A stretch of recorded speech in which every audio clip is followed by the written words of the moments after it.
সুপ্রিয় ভিউয়ার্স, আসসালামু আলাইকুম। কাছে কিংবা দূরে, দেশ কিংবা প্রবাসী যারা দেখছেন বা পরবর্তীতে দেখবেন, আপনাদের সবাইকে জানাচ্ছি ছাত্র দ্বারা নিউজ পেজের পক্ষ থেকে আন্তরিক শুভেচ্ছা এবং অভিনন্দন।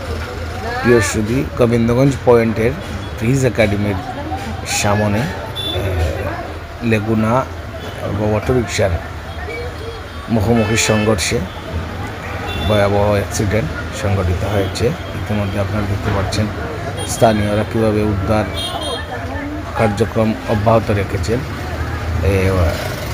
অটোরিকশার একজন যাত্রীর অবস্থা খুবই আশঙ্কাজনক। ওনাকে সিলেট ওসমানী মেডিকেল কলেজে হাসপাতালে পাঠানো হয়েছে।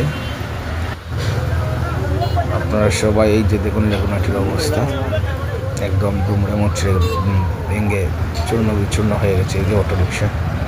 আপনারা সবাই আমাদের আজকের ভিডিওটি লাইক, শেয়ার, কমেন্ট দিয়ে অন্যকে দেখার সুযোগ করে দিবেন। ধন্যবাদ।